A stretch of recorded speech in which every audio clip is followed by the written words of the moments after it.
Cloudcast Media.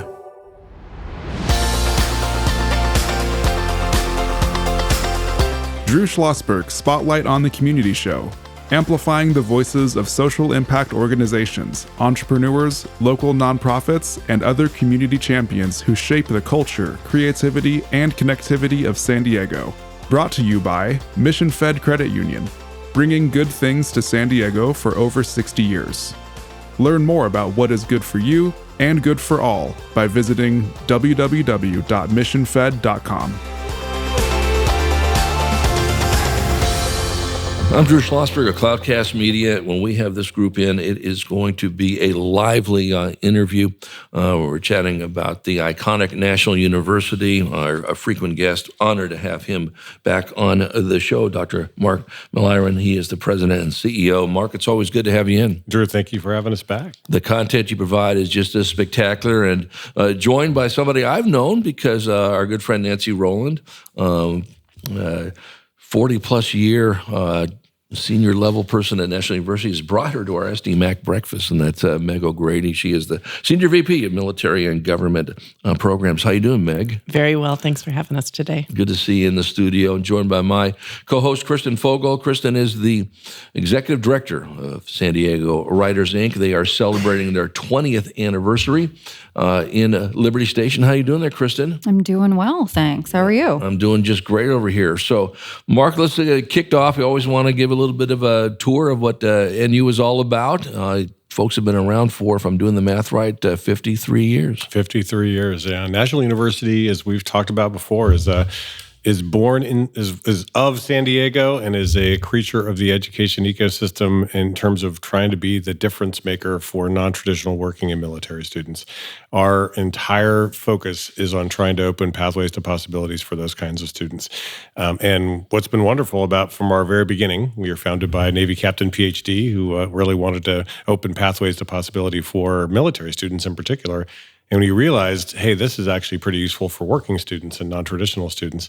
Fast forward 53 years later, and we are now 240,000 alumni members. We're serving about 50,000 credit students a year in our 6 colleges and schools, 50 doctoral programs, 50 master's, 50 bachelor's programs. We have stayed completely true to that mission. 100% of our students are non-traditional working and military, average age of 33. Our commencement a few weeks ago, our youngest grad was 20. Our most seasoned grad was 84. So nice. It's a fun environment. Well, you can't really go anywhere in San Diego County, and for that matter, let's add Seattle and a whole bunch of other folks around the country on this without having some touch point with NU. And I know you're certainly proud of that great legacy of presidents that preceded you as well, and you're always magnanimous to give credit where it's due on that. Yeah, and the other thing I'll say is we're part of an education ecosystem here in the San Diego region.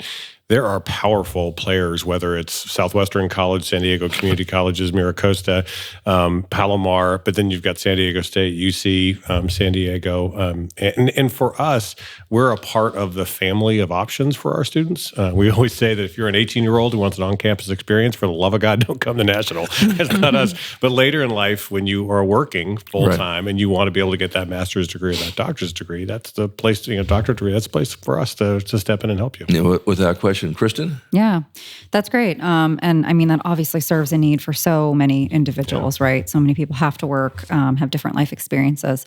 Meg, let's turn it over to you for a second. What do you do at NU? So at National University, I am responsible for our strategic alignment across the entire university for our military-affiliated students and our employees.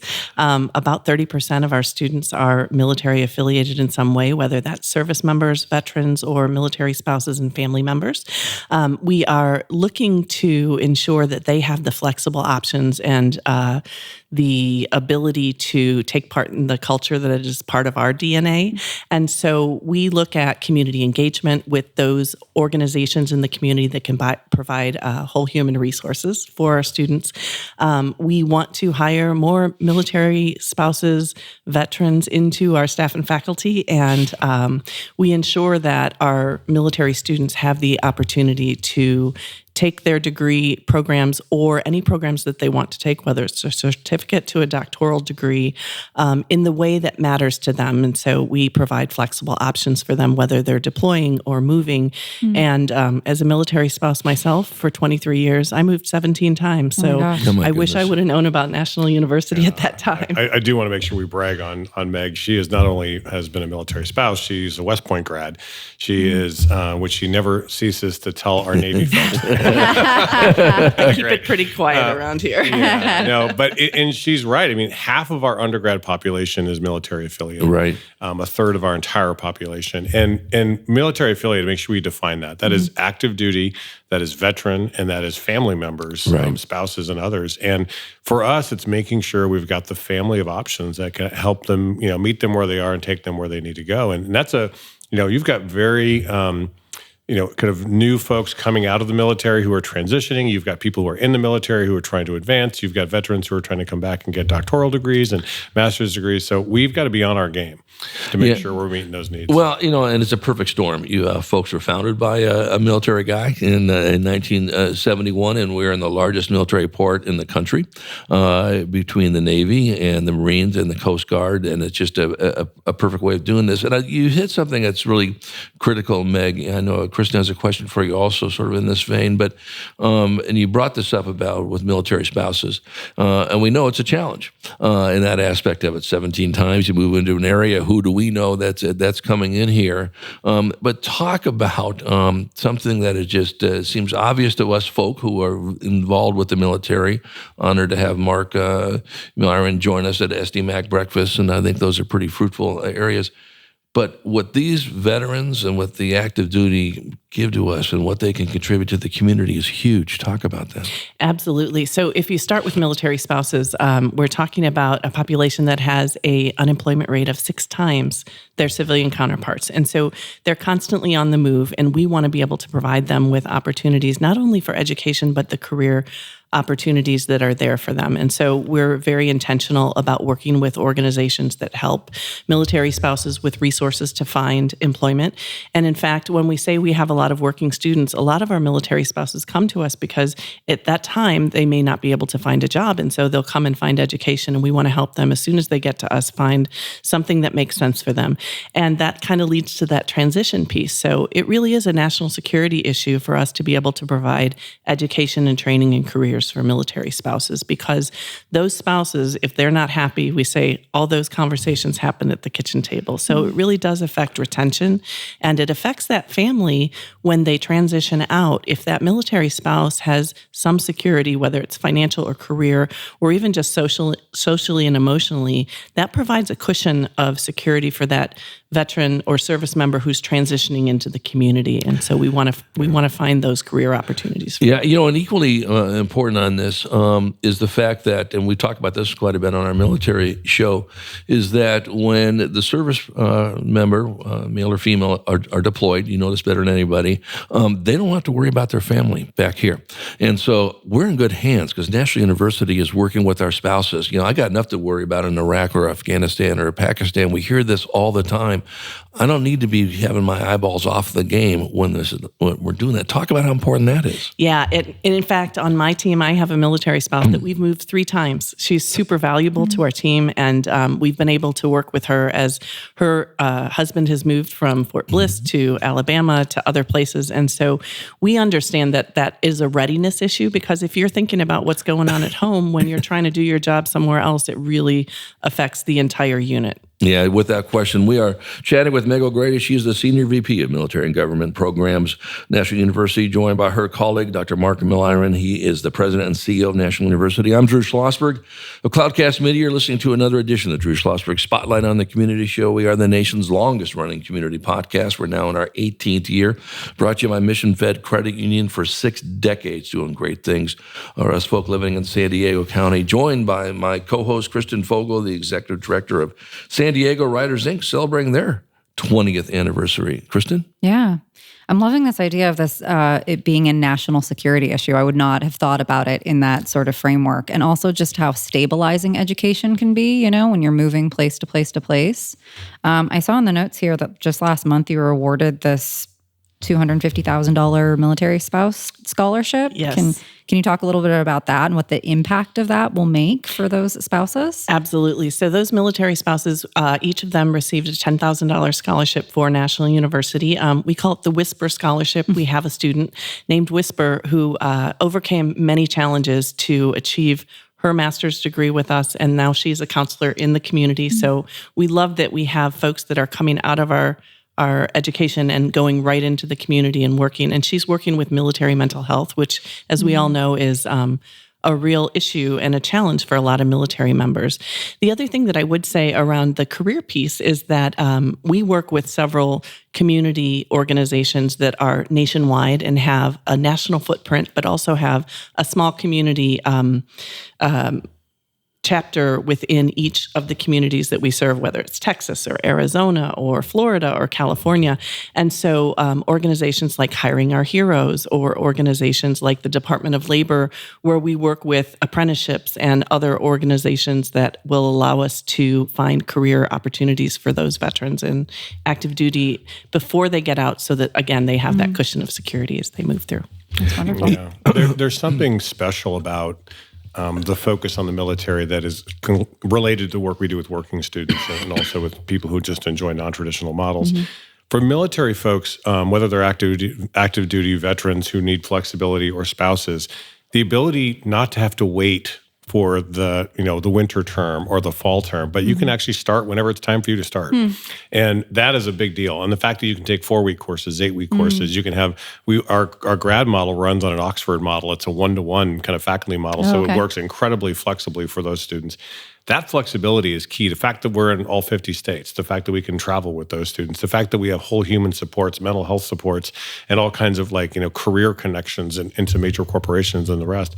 It is a full service operation that is specifically targeted for those non-traditional working and military students. And often there are folks out there who will say, is this student college ready? And the question I always ask is your college student ready? And so for us, to be student ready for a military student, you've got to have these kinds of characteristics. Yeah, we come back from break, Mark. I want something that you guys are very, very proud of, and you are too, Meg. Nancy Rowland and I chat about it all the time, and that is the diversity of NU. You ooze this stuff, and it's really important in so many walks of life. Let's talk about that. And then, Meg, we always said, this is your first time on the show, which we're going to have to correct that moving forward, of course. But we always, as Mark knows, we always spend some time with what can our listeners do to support your efforts, okay, in a whole variety of ways. When we get back with Meg O'Grady, she's a senior VP Military and Government Programs from National University, joined by Dr. Mark Milliron. He is the president and CEO of National University. I'm Drew Schlosberg of Cloudcast Media, joined by my co-host, Kristen Fogel of San Diego Writers, Inc. We will be right back. When you do your banking with Mission Fed, you get great rates on auto and home loans. That's good for you, but something good also happens for a lot of other people. We're not for profit, so we put money back into the community to help lots of great nonprofits to keep San Diego strong. So you're not just getting something good, you're doing something good. Come to Mission Fed. It's banking that's good for all. Brand amplification is the DNA of Cloudcast Media, and our code is the powerful blending of sound, voice, and storytelling to lift local brands and their communities. Whether it is our Brandcast, Schoolcast, or Causecast platforms, the unifying ethos is all about this community, the one you call home. If you dare to dream and want to explore the brand amplification of Cloudcast, a national leader in local podcasting and other Winfluence strategies, please visit us at cloudcast.us.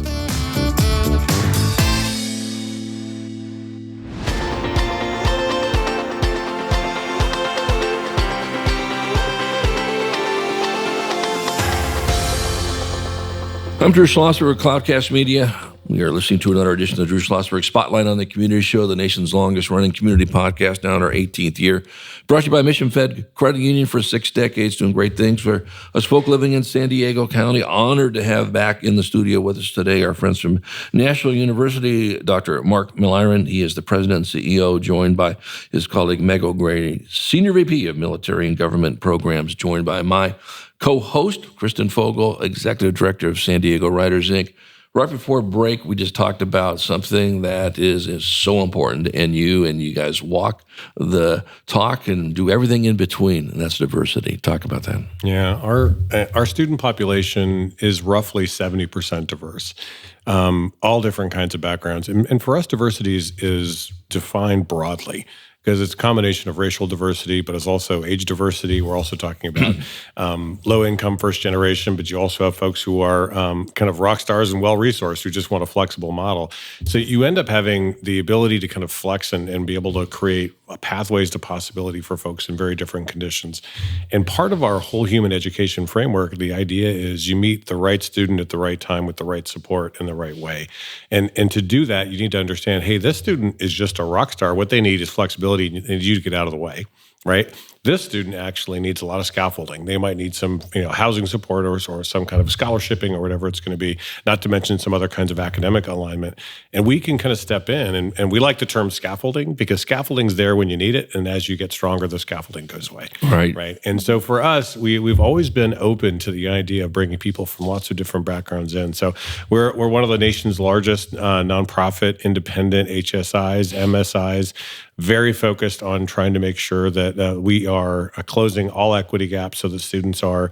So, for example, Hispanic students are as likely as the traditional student to be able to succeed at our institution, which is great. We love that. We've closed the equity gap with that, but we're always trying to keep our eye on the prize to help those folks rise and thrive. Right, exactly, Kristen. Yeah. Mark, I'm wondering what you say to folks that are like, the college model, like we don't need college anymore, things are changing, lives are changing, but why is a college education still so important? Yeah, Kristen, that's such a great question. I think there's a couple parts of that. One is often the people who are saying college might not be worth it anymore are people who are incredibly well-resourced and for whom that's not that big of a deal. It's not that big of a deal if you're a second, third, fourth generation wealthy family. Sure. It's a really big deal if you're a first generation low-income family. What the data show is that if you can get education, especially a post-secondary credential with labor market value, especially if you can get it before the time you're 30, it is the single biggest disruptor of the transmission of intergenerational poverty in the United States. What it means is it will change the trajectory not only of your life, of your kids' lives, but often of your extended family. And the data is incontrovertible about that. So when people try to dissuade people from going to college, one of the things I say is, well, stop. There's really good data. The Georgetown Center for Education in the Workforce is the best place for data on that. And it's just, you be very careful because you are disrupting a person's pathway to possibility by doing it. Now, secondly, you have to define what you mean by college. Right. Because often when people think college, they think, I'll ask an audience, close your eyes, think of a college student. And when they open their eyes, they'll say, okay, how many of you thought of a construction worker? How many of you thought of a deployed soldier? How many of you thought of a mom, 38 years old with 3 kids? None of them. Yeah. They're always thinking of an 18-year-old backpack over their shoulder on the quad. That's 19% of higher ed. There are 20 million people in the world of higher education at all different ages and stages, 4,500 institutions of higher ed. And everybody's mind goes to Harvard, Princeton, Stanford. That's like less than 1%. Yeah. So part of what we're saying is make sure you be careful about that because one, you can dissuade people for whom it would be game-changing to get a post-secondary credential. And by the way, that could be a career technical education certification. That can be HVAC. That can be whatever. But you get a post-secondary credential at labor market value, boom, totally game-changing for those folks. And by the way, to go back to our topic here, the military has been probably one of the most profound catalysts of students being able to get an education to change their lives. So while they're in the military, they actually have access to tuition assistance and other resources. And as they get out, they have the veterans benefits. So to me, the military has been one of the most powerful forces for good in changing the trajectory for students, especially low-income and diverse students. Meg, will you probably jump in on? You'd probably totally agree on that. Yeah, absolutely. And one of the things that we know when we look at the recruiting crisis that's going on right now, in fact, every single service missed their recruiting goals, except for the U.S. Marine Corps, Semper Fi. We give them lots and lots of credit. And so service members are telling us that that education benefit is really important to them. And right now there is a limit on that benefit. They can take up to 6 courses a year. And so we're working together with some of our fellow schools across the country to help change that. And we're working with the DoD to talk to them about why it's important for those folks to be able to get through with their tuition assistance. So in fact, if you can only take 6 courses a year and you come into the military, it might take you 6 years to get your associate's degree. And we know that there are rock stars that are coming into the military who value that credential. And the thing is, again, if we look at national security and we want to talk about transitioning these service members back to their communities when they're finished with the military, then getting them a credential before they leave the military is really essential. And Mark, you brought up something too, and maybe you can jump on this, Meg. It's the tentacles that God, you hit. I knew you were going to talk about the tentacles. Well, we talk about tentacles. As soon as he said it, I knew we were going to have a tentacles conversation. We have to have a tentacles. I've been only doing it for 18 years. Maybe one of these days I'll get it. Give me time. It's only been 18 years. But whether we're talking about what you folks do, Mark and Meg, or we bring in groups that are working with mental health. Had just an unbelievable conversation with Dr. Alvin McLean, unbelievable about mental health. But the tentacles you hit, it not just helps that student, it helps that student's family, grandkids, great-grandkids, aunts, uncles, maybe pets are thrown in that as well. And I think that's so important, in that area. Meg, talk to me about if when people are listening to the show, and we do have some listeners, believe it or not, how do I get engaged? Okay, I've got a relative that's currently active duty, or someone who's going to be transitioning out. How do they get in touch with you, and what can they expect? Well, I would say if you're looking to help our students, and especially military veterans and military family members, ask them about their story. They want to tell you their story, and you might find that there's an opportunity for you to help that family in some way. You may be able to figure out a way that you can connect them or network them with someone who will allow them to move forward in their career as well as their education while they're with us. If they want to reach us, for sure, they can reach out to National University nu.edu, and they can talk to our specialized military team. So we have an enrollment team that specializes with our military affiliated students, because often they bring us lots of education and experience that we can apply towards that credential or the degree program that they're working in. So we want to build those pathways. But just a really quick anecdote, I was talking to a military spouse yesterday. We were up at Camp Pendleton visiting some of our students up there. And she said, every time I move, I have to put down an emergency contact. And I don't have an emergency contact when I move here. I have no idea. So just reaching out to those new families in your communities really make a difference, and let them know about the resources that are available. And I'm proud to say that NU is one of those. Hey, Drew, one thing. She mentioned something I want to make sure we add in. Please. One of the other benefits of our model is we have been working closely with the American Council on Education for decades, and we're actually one of their lead institutions in mapping MOSs. So we actually really try to make sure that they don't have to retake courses they could be teaching. The idea, often folks coming out of the military have been highly trained, and they don't get credit for what they already know. That's right. So we've done the work to map that into our different degree programs so they can accelerate, they can go quickly, and they get to start at a baseline that makes sense for them, as opposed to having to, again, it really is frustrating for many of them to have to be in these courses that, it's really tough to be taught how to do phlebotomy when you've been on the battlefield and been a med tech, right? Well, and that's so spot on, and I think you guys are a leader in doing a lot of mapping, working with our good friend Peter Sibley of Journeys Map, who does the same thing, and I know there's some connections with certainly with Peter and with Nancy Rowland in this area. And you're so right on. Is that why am I starting at 0? I should be starting on the 10-yard line with 10 yards to go, for God's sake. Largest education and training provider in the United States is The U.S. military. Yeah. There's no question about it. We're chatting with Meg O'Grady. She's the Senior VP of Military and Government Programs for National University, joined by the President and CEO of National University, Dr. Mark Milliron. I'm Drew Schlosberg, and listening to another edition of Drew Schlosberg Spotlight on the Community Show. We are the nation's longest-running community podcast, now in our 18th year, brought to you by Mission Fed Credit Union, broadcasting from this very cool Mission Fed studio and Scripps Ranch. Mission Fed for 60 years has been doing great things like NU has been doing since 1971, joined by my co-host, Kristen Fogel, Executive Director of San Diego Writers Inc. Kristen? Yeah. I guess I'm just wondering, what else can we do by spreading the good word to support your efforts? Or maybe that's it. Or maybe there are other things real quick that you can tell us that we've missed or that our thousands of listeners need to know. Yeah, Kristen, it's a wonderful question. And I think one of the most important things that we find with especially military populations, but it really is with diverse populations with different kinds of needs, especially that working student, non-traditional student, parent, but especially with the military, is to help them understand there's a place where they belong. Right, they belong. I mean, when they come to National, we are their people. We literally train our folks in making sure they understand the cultural environment of the military. So as they come in, they can actually feel like, hey, I'm actually a part of this, and I do belong here. There's oftentimes when folks in the military go into traditional education institutions, they feel like imposters. They feel like I don't belong here. And our job is to make sure not only that they belong, but that they can rise and thrive, play to their strengths, and really kind of show up in a big way.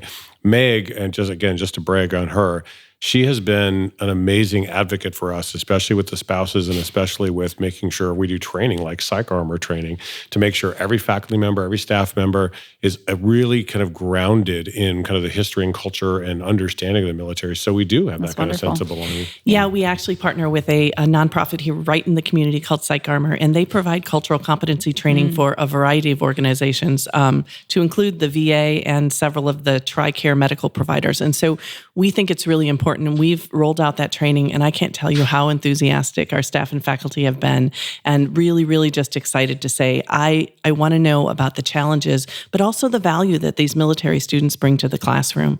The other thing that I would say is, and you've heard this probably in many ways because we work with non-traditional working and military students, is that we work with employers in the community all the time. And here in San Diego, I have almost never found a military community that is so supportive of our veterans and service members. And so employ them. It's not just the right thing to do. It's a great thing. It's a great thing for your bottom line. It's great for business. And so we have opportunities to work with those employers to create pathways in education that are specific to those careers and jobs that they need. And we'd love to work with them in any way. So any support that they'd like to reach out to us through our workforce and community education, we'd love to talk to them. The companies that work with us and the employers that work with us in general, they often what they want is a window on the military community to make sure we can connect in. You can't tell we're passionate about this. Yeah. Well, we are too. Mark, my focus on the military with our ISD MAC brothers and sisters and all that business as well. Kristen? I just had to shout out how important that is, the kind of cultural competency education for people that are teaching. I work for Wounded Warriors and Armed Services Arts Partnership, and I can't tell you how many times I've run up against walls because I don't understand what I don't understand. And so the limited training that I've had has been so important. So the fact that your educators are getting that is so amazing. Yeah, it really makes a difference, because if you have a Marine walk into your office and you call him a soldier, he will never return again. I can guarantee that. I know your listeners know that as well. Yeah, exactly. So Meg, any final comments? I would say that we love the San Diego community. They have been so supportive. We are on 6 installations around this military community, both with Navy and Marine Corps. And so we really value those students. We want them to spread the word, not only through the San Diego community, but throughout the country, because we can access students from San Diego to New York City. So we're very excited about that. Very good. Mark, any final comments? Yeah, just a shout out to Meg, the entire workforce community education group, but also to all of our faculty and staff. They create this environment where I think the folks in the military can rise and thrive. And it's wonderful to be a part of an organization that has that kind of heart. Well, once again, just great content for our listeners. Mark, thank you so much. I know we're going to catch you in another episode right after this. And Meg, it's good seeing you again. So thrilled you have landed in Solana Beach. I call this like the iceberg deal. We only hit maybe 10% of what you did, maybe 1%. We got 99 more percent to go. We'll have you definitely back on sooner than later and talk about all the other things we missed. How's that sound? We would love that. Thanks very much for the time. You bet. Drew Schlosberg, you're listening to another edition of Drew Schlosberg Spotlight on the Community Show. We are the nation's longest running community podcast, now in our 18th year. Always have a great time with our friends from National University. Kristen Fogel, thank you so much, as always, for being my co-host. We hope you enjoyed the show. You've been listening to an episode of Drew Schlosberg's Spotlight on the Community Show, amplifying the voices of social impact organizations, entrepreneurs, local nonprofits, and other community champions who shape the culture, creativity, and connectivity of San Diego community. Brought to you by Mission Fed Credit Union, bringing good things to San Diego for over 60 years. Learn more about what is good for you and good for all by visiting www.missionfed.com.